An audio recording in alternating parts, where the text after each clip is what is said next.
Peace and blessings, everyone. Just it's your favorite naturopath slash herbalist student, always a student, and just want to do a quick video on a few things that I've noticed in helping people out. Uh, you know, we don't realize how 70% of Americans, based on our lifestyle and our diet, we all generally have, to some degree, two conditions, which are usually, kept under the radar. We really don't look into it. We don't talk about it. One is intestinal hyperpermeability, and the other one is Candidus albicans overgrowth. I find that the majority, you're looking at about 80% of people that I speak with always seem to show symptoms of IHP. And 70% of the people I talk to, they always show symptoms of Candidus albicans overgrowth. And the two actually go hand in hand. And, let's look at Candidus albicans overgrowth, for example, which, as we all know, is yeast. And, another thing, it's not just for women. Men actually have yeast too. Don't get the game messed up. If you've ever went to a restaurant and had a glass of water and you sip out of the water, then you go and you look at it again and all of a sudden you see a little string at the bottom of the water.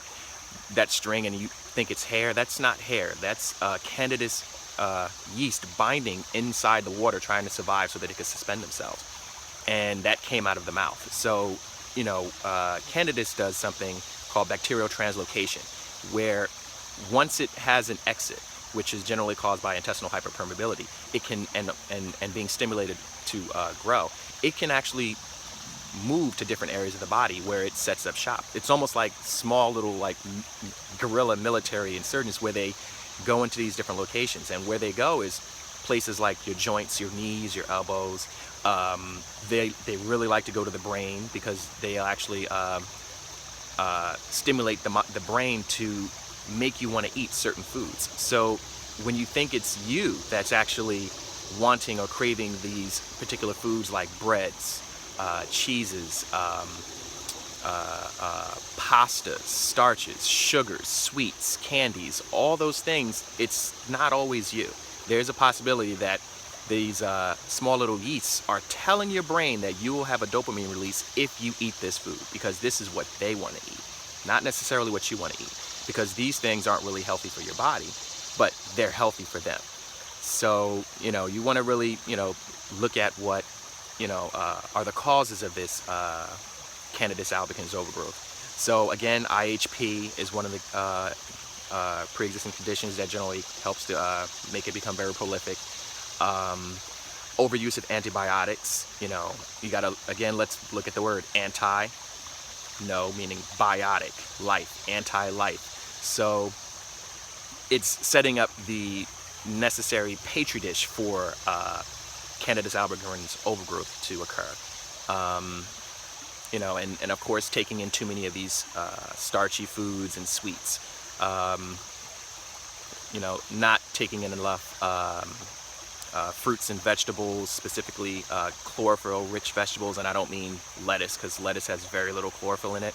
I'm talking dark leafy greens, spinach, kale, arugula, chard, beet toppings, carrot toppings, which surprisingly aren't sold here, but if you go overseas, the carrot toppings is actually sold separate because of it being such a very vital bitter. And we tend to just throw everything away that we don't understand. Like, for example, we buy celery, but you'll find different places, maybe even here, you'll find a few places, but mainly overseas, the celery root itself is actually where all the nutrients are held. So that's actually what we should be eating, whereas the celery topping has very little nutrients.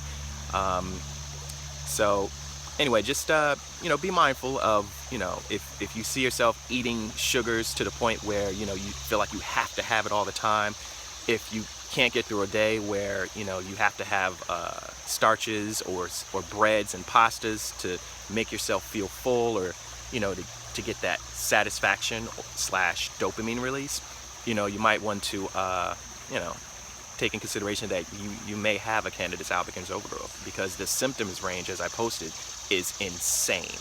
And you're looking at over 40 different symptoms that sometimes mimic or look like other conditions. For example, you're looking at loss of memory. You're looking at asthma, believe it or not, is directly linked to parasites in Candidus albicans overgrowth. So, you want to really, pay close attention to your symptoms so that you can help correct your own disease.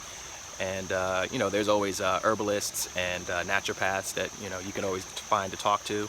I'm always available, if anyone ever needs any advice or, just to get them pointing in the right direction. And that's pretty much it. So I'll see you guys at the next video.